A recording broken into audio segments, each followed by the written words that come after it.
Good morning students. આજે આપણે ફરીથી ચોથા યુનિટની એક્સરસાઇઝ માટે જ્યાંથી આપણે અધૂરી છોડી હતી ત્યાંથી આજે આપણે પૂરી કરવા માટે મળી રહ્યા છીએ. તો આપણે જોયું હતું આપણે કોમ્પ્રિહેન્શન અને વોકેબ્યુલરી બે પાર્ટ આપણે જોઈ લીધા હતા, જેમાંનું હોમવર્ક આપેલું હતું તમને ક્વેશ્ચન આન્સર. એ આજના હોમવર્કમાં તમારે આજના વિડિયોના હોમવર્કમાં પાકી બુકમાં લખવાના છે પ્રશ્ન જવાબ. અને હવે જે ટેક્સ્ટબુકની અંદર લખવાની જે એક્સરસાઇઝ બાકી હતી આપણી, ખાસ કરીને લેંગ્વેજ પ્રેક્ટિસની જે બાકી છે એ આપણે આજે પૂરી કરવાની છે અને એક માત્ર ટેક્સ્ટબુકની અંદર જ તમારે લખવાની છે. તો ટેક્સ્ટબુક લઈ લેજો બધા અને સાથે સાથે લખતા જશો. સૌથી પહેલા લેંગ્વેજ પ્રેક્ટિસની અંદર L1 ની અંદર બી વિભાગ, L1 નો જે બી વિભાગ છે એ જોવાનો છે. બી વિભાગમાં તમને જે ફેસ આપેલા છે, આપણા જે મનના ભાવ હોય ને એ આપણા ચહેરા ઉપર દેખાતા હોય, તો અહીંયા પણ તમને અલગ અલગ ફેસ આપેલા છે. એના ઉપરથી તમારે અલગ અલગ ઇમોશન્સ બતાવવાના છે કે ઇમોશન્સ છે એ કેવા, ચહેરો કેવો ઇમોશન બતાવે. અહીંયા બાજુમાં તમને ઇમોશન્સ વ્હીલ આપેલું છે, એક ચક્ર આપેલું છે, એની અંદર અલગ અલગ આપણા મનના ભાવ છે એ બતાવ્યા છે. એમાંથી આપણે ચહેરાને લાગુ પડતો ભાવ લખવાનો છે. અને આગલી એક્સરસાઇઝ સીવી છે ને એ આના આધારે છે, એટલા માટે પહેલા આપણે આ લખશું. તો જુઓ, પહેલા આપણે ઇમોશન્સ વ્હીલ જોઈ લઈએ. એમાં એંગ્રી એટલે ગુસ્સાનો ભાવ, સ્કેર્ડ એટલે ડર, સરપ્રાઈઝ એટલે આશ્ચર્ય પામવું, હેપી એટલે આનંદમાં હોવું, સેડ એટલે ઉદાસ હોવું અને ડિસ્ગસ્ટેડ નો અર્થ થાય અણગમો હોવો અથવા તો નફરત હોવી. હવે આ ચહેરા જોતા જઈએ.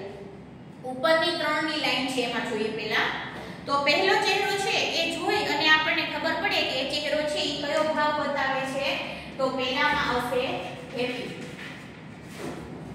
બાજુનું છે, પહેલી લાઈનનું છે, એમાં મોઢું તમે જોશો એટલે ખબર પડશે કે એ શેનો ભાવ બતાવે છે, સેડ. અને ત્રીજો છે એ ગુસ્સો દેખાય છે ચહેરા ઉપર એટલે આવશે એંગ્રી. નીચેના ત્રણ છે એ જુઓ, ચહેરા ઉપરથી દેખાશે ડરનો ભાવ દેખાય છે એટલા માટે આવશે સ્કેર્ડ પહેલામાં. બીજામાં આવશે આશ્ચર્યનો ભાવ દેખાય છે એટલા માટે આવશે સરપ્રાઈઝ. અને ત્રીજું છે છેલ્લું, એમાં અણગમો બતાવે છે, નફરત બતાવે છે એટલે આવશે ડિસ્ગસ્ટેડ.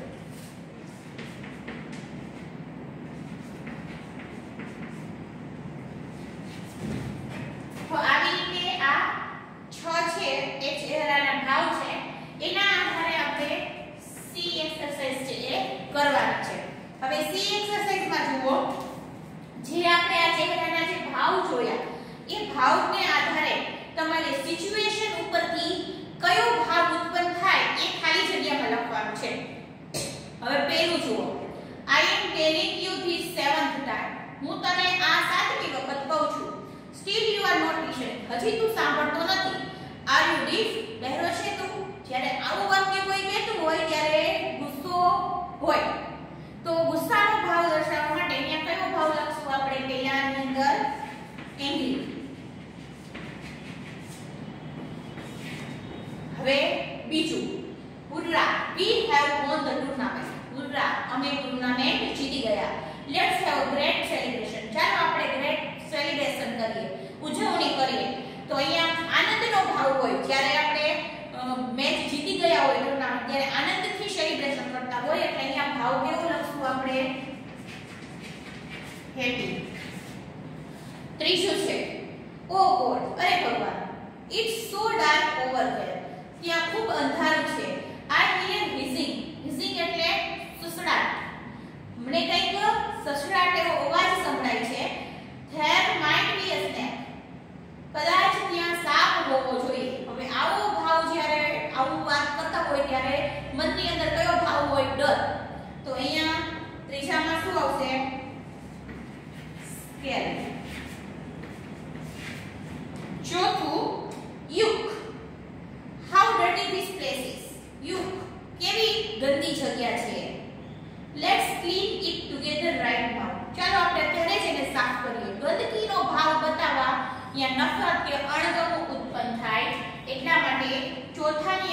કેવો ભાવ આવશે? disgusted.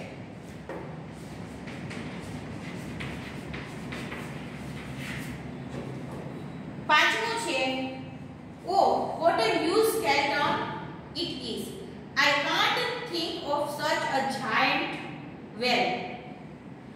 giant whale એટલે આપણે કહીએ ને કે રાક્ષસી whale, whale માછલી જે હોય છે એ whale નું આ હાડપિંજર છે જેને આપણે કહીએ કે હાડકાઓનું આખું માળખું હાડપિંજર એ આવું મેં ક્યારેય જોયું નથી અને આવું એના વિશે વિચાર્યું નથી. એટલે આ જોવાથી આશ્ચર્યનો ભાવ ઉત્પન્ન થાય. એટલે પાંચમાની અંદર શું આવશે? સરપ્રાઈઝ એટલે કે આશ્ચર્ય.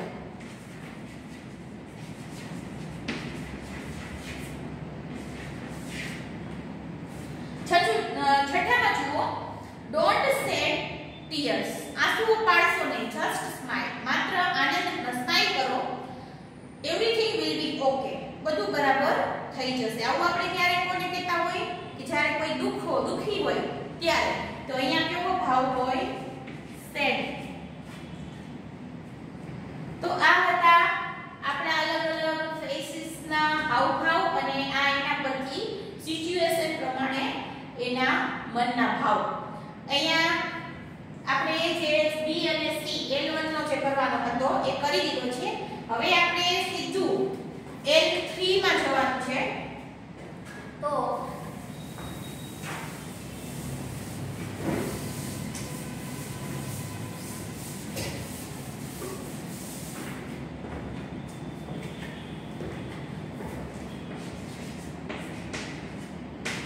L3 ની અંદર તમને ઉપર થોડાક વાક્યો આપેલા છે અને એવું કીધેલું છે કે જ્યારે કોઈ પરિસ્થિતિ હોય એ પરિસ્થિતિને આધારે સામેવાળો વ્યક્તિ કેવા વાક્યોનો ઉપયોગ કરી શકે, કેવા રિસ્પોન્સ આપી શકે. એક પ્રકારના રિસ્પોન્સ જ છે પણ વાક્ય સ્વરૂપે છે. તો એ કેવા રિસ્પોન્સ હોઈ શકે એ પરિસ્થિતિ જોઈને લખો. હવે એમાં તમને પહેલા રિસ્પોન્સ આપેલા છે ને એ વાત આપણે પહેલા સમજી લઈએ. તો રિસ્પોન્સના ઓપ્શન જુઓ. પહેલા that sounds good. That sounds good એટલે તમે જે બોલો છો ને એ ખૂબ સારું છે. I like it a lot. મને ખૂબ ગમે છે. It's indeed a great idea. ખરેખર એ ખૂબ સારો વિચાર છે. I really wonder about it. મને ખરેખર એના વિશે આશ્ચર્ય થયું. What a beautiful scene. કેવો સુંદર દ્રશ્ય છે. How nice of you. તમે કેટલા સારા છો. How cool. તમે કેટલા કુલ છો એટલે કે તમે બધી રીતે જે કંઈ પણ વર્તન તમારું છે એ એકદમ નોર્મલ છે, કુલ છે. That's great. ખૂબ જ સારું. વાવ. તો અદ્ભુત. લવલી. સુંદર. ઓશમ અને અતિ સુંદર. ઓ આઈ લવ ઇટ. અરે એ મને ગમ્યું. આવા શબ્દો આશ્ચર્ય ઉદ્ગારવાચક શબ્દો છે. જુઓ પાછળ એની અંદર આશ્ચર્ય ચિહ્ન કરવામાં આવેલું છે. ખાસ કરીને આવા સામેવાળા વ્યક્તિની વાત સાંભળી અને એવા શબ્દો આપણા મનમાંથી અથવા તો આપણા મોઢામાંથી નીકળતા હોય છે એવા અહીંયા ઓપ્શન છે. જો આમાં મિત્રો એવું હોય કે કોઈ એક નિશ્ચિત જવાબ ન હોય એના માટે તમે એકથી વધારે જવાબ પણ આપી શકાય જે લાગુ પડતા હોય એવા. તો અહીંયા આપણે સાથે સાથે બીજા કયા શબ્દો આવી શકે એની પણ ચર્ચા કરશું અને આન્સર એક જ લખવાનો છે અત્યારે, પણ એના બદલે બીજો આન્સર પણ આવી શકે. હવે જ્યારે તમને પરીક્ષામાં પૂછાય ને ત્યારે હંમેશા ઓપ્શનમાં એવા જ આન્સર હોય કે જે એક જ જવાબ આવતો હોય, બીજા ન આવતા હોય, પણ અહીંયા આપેલા ઓપ્શનમાંથી એકથી વધારે જવાબ આમાં આવી શકે. શૈલમ કહે છે, શૈલમ said let's go for a picnic. Taslim, ચાલ આપણે પિકનિક માટે જઈએ. તસ્લીમ, ત્યાં તસ્લીમ શું જવાબ આપી શકે? તો એક તો જો એમ પણ કહી શકે કે તું જે કહેશ એ બહુ સારી વાત છે, તારો વિચાર બહુ સારો છે, ધેટ્સ ગ્રેટ. તો આવું ગમે એ કહી શકાય. આપણે અત્યારે એક જ આન્સર લખશું એટલે that sounds good.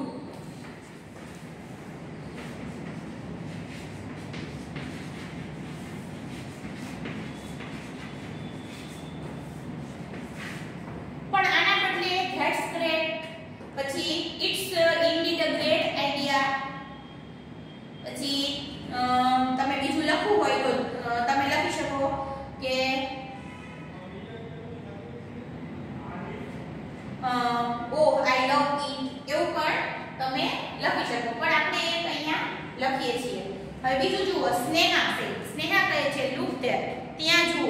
The sun is setting.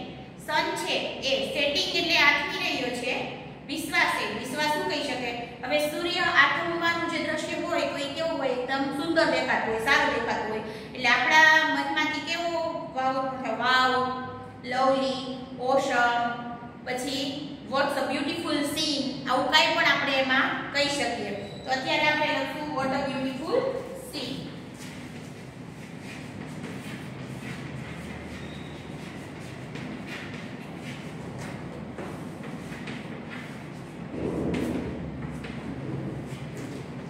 ત્રીજું છે રુચા સેડ, હે Ruby, I have prepared a working model of a space shuttle. હું એક સ્પેસ શટલ નું વર્કિંગ મોડેલ બનાવી રહ્યો છું. લુક એટ ધીસ, આ જો.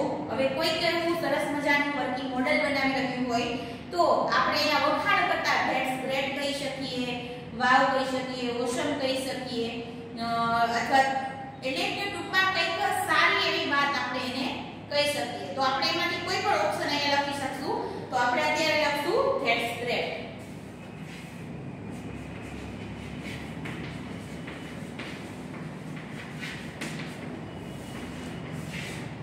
ચોથું છે Ninad said, I have some chocolates for you, enjoy them. મારી પાસે તારા માટે થોડી ચોકલેટો છે, તેનો આનંદ લે.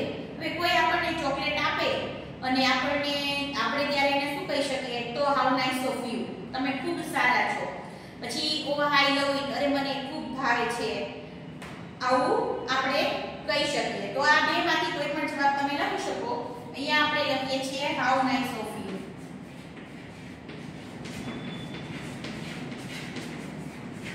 તમે કેટલા સારા છો. પાંચમું જુઓ, Vedant said, how have you ever tasted rasgulla? તો બે અત્યાર સુધી ક્યારે રસગુલ્લા ટેસ્ટ કર્યા છે? પ્રાપ્તિ છે, પ્રાપ્તિ કહે છે. શું કરશે પ્રાપ્તિ? તો એક તો યસ આઈ લવ ઇટ, હા મને ખૂબ ભાવે છે, તમે એમ પણ કહી શકશો. એટલે રસગુલ્લા ચાખ્યા છે કે નહીં એમ પૂછ્યું છે, એટલે ઓહ આઈ લવ ઇટ.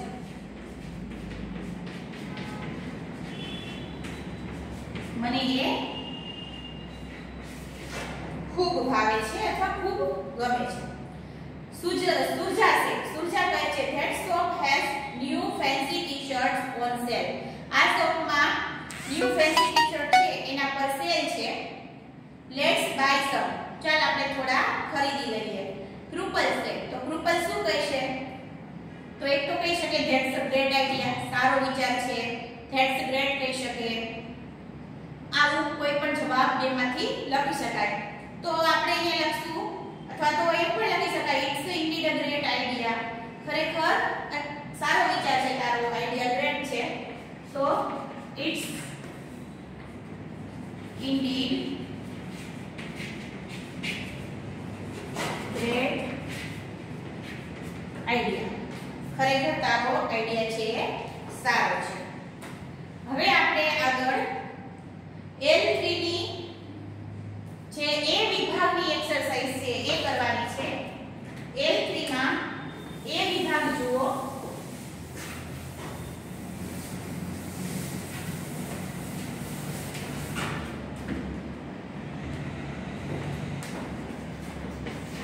આ એ વિભાગ.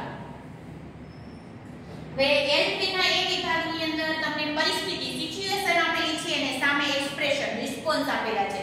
તો કઈ પરિસ્થિતિમાં આપણે કયો રિસ્પોન્સ લખશું એ તમારે ABCD ક્રમ કહેવાના છે.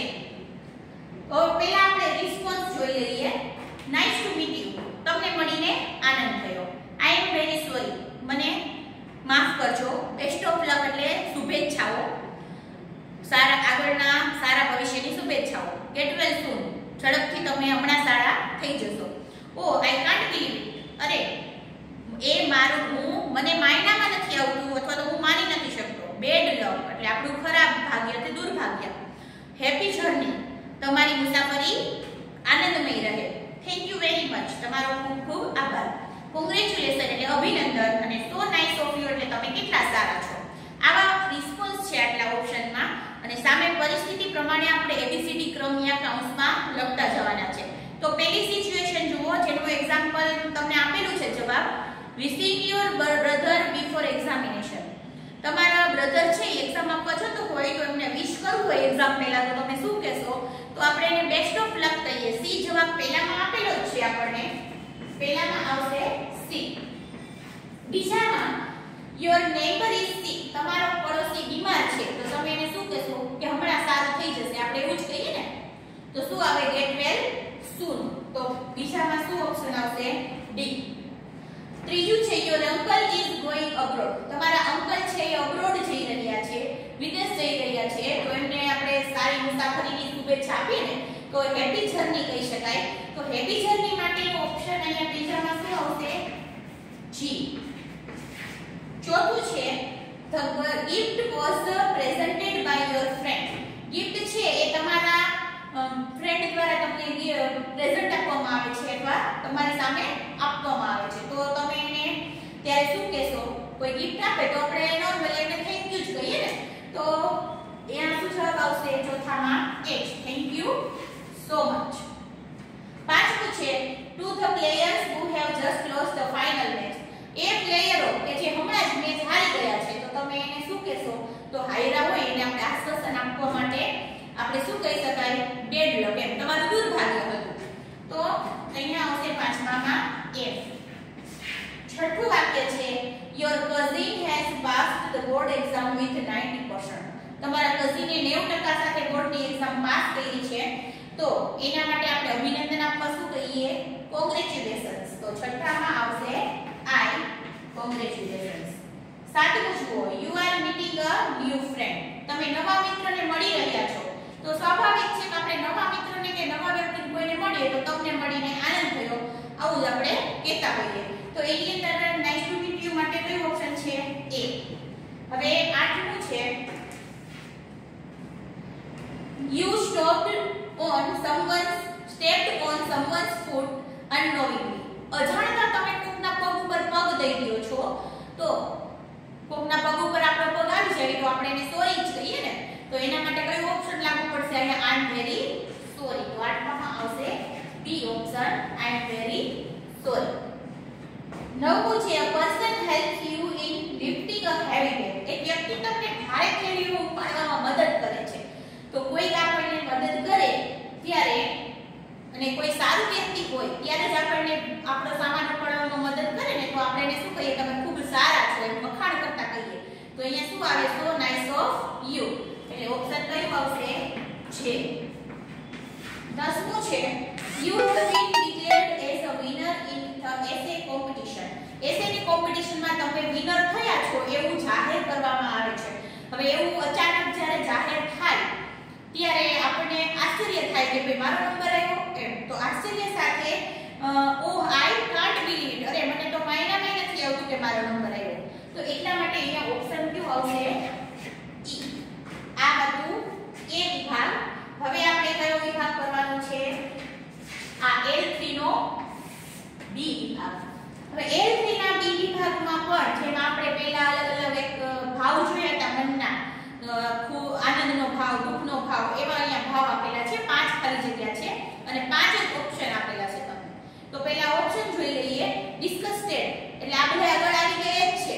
નફરતનો ભાવ, જોયસ એટલે આનંદનો ભાવ, એક્સાઇટેડ એટલે આતુરતા, એક્સાઇટ હોવું, કોઈ કામ કરવા માટે આતુરતાનો ભાવ, અને સેડ એટલે દુઃખદ અને હેપી એટલે આનંદ. અહીંયા જોયસ અને હેપી બે એમ જોઈએ તો સિમિલર કહેવાય. પેલું જુઓ આઈ ફીલ ખાલી જગ્યા when there is rain. Rain આવે ત્યારે આપણે ખાલી જગ્યા ફીલ કરીએ. હંમેશા વરસાદ છે એ બધાને ગમતો જ હોય, કોઈક જ એવું હોય કે જેને ન પણ ગમતો હોય, પણ મોટા ભાગનાને આ વરસાદ ગમતો હોય ત્યારે આનંદ મહેસૂસ થાય. તો અહીંયા આપણે પહેલીમાં શું આવશે? હેપી. બીજું આઈ ફીલ ખાલી જગ્યા when someone is crying. કોઈક રડતું હોય ત્યારે આપણે કેવું ફીલ થાય? કોઈક રડતું હોય તો આપણને દુઃખ જ થાય કે મજા ના આવે. એટલા માટે અહીંયા કેવો ભાવ ઉત્પન્ન થાય? સેડ. ત્રીજું જુઓ આઈ ફીલ ખાલી જગ્યા at the fun fair. Fun fair માં આપણે જઈએ, મેળામાં જઈએ ત્યારે આપણે કેવું ફીલ કરીએ? એક્સાઇટેડ, આતુર હોઈએ આપણે મેળામાં અને એની મજા કરવા માટે. તો અહીંયા ત્રીજાની અંદર આવશે એક્સાઇટેડ.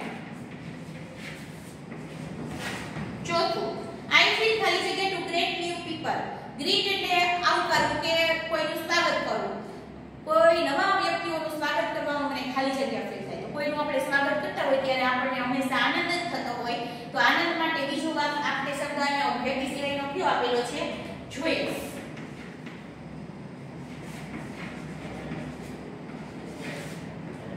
I think ખાલી જગ્યા when someone lies. કોઈ વ્યક્તિ છે એ લાઈસ હોય, બીમાર હોય અથવા તો પડી ગયું હોય તો આપણને કેવો લાઈસ એટલે ખોટું બોલવું. તો ખોટું કોઈ વ્યક્તિ બોલતું હોય ત્યારે આપણને કયો ભાવ ઉત્પન્ન થાય? આપણે એના પ્રત્યે નફરત થાય, ન ગમે આપણને. તો અહીંયા નફરત એટલે ન ગમવા માટે કયો શબ્દ આવશે? ડિસ્ગસ્ટેડ. તો અહીંયા 5 ખાલી જગ્યાના 5 ઓપ્શન આવી રીતે આવશે. હવે આપણે જોઈએ છેલ્લો સી વિભાગ. સી વિભાગની અંદર પણ આવું જ છે. હંગ્રી ઓપ્શન આપેલા છે, જુઓ પહેલા. હંગ્રી એટલે ભૂખ લાગી, બોરિંગ એટલે કંટાળો આવવો, ફની એટલે મજા આવવી અથવા તો રમૂજ થવી, થ્રસ્ટી એટલે તરસ લાગવી, ટાયર્ડ એટલે થાક લાગવો અને કોલ્ડ એટલે ઠંડી. તો હવે અહીંયા પહેલું વાક્ય જુઓ. It's really ખાલી જગ્યા you will also laugh at it when I share with you. જો હું તમારી સાથે એ શેર કરીશ તો તમે પણ હસી ઉઠશો. તો એ ખરેખર ખાલી જગ્યા હોય. કોઈ આપણી વાત કરીને હસે તો એમાં ખાલી જે શું ઉત્પન્ન થયું હોય, કંઈક ફની વાત હોય તો જ હસે ને. તો પહેલાની અંદર શું જવાબ આવશે? ફની. બીજું છે I am really ખાલી જગ્યા would you bring a glass of water? તમે મારા માટે એક ગ્લાસ પાણી લાવી શકશો? મને ખરેખર ખાલી જગ્યા થયું છે. તો શું થયું હોય ત્યારે આપણે પાણી માંગીએ, તરસ લાગી હોય તો જ પાણી માંગીએ ને. એટલા માટે I am really thirsty, ખરેખર તરસ્યો છું એમ કહી શકાય. તો બીજાની અંદર શું આવશે?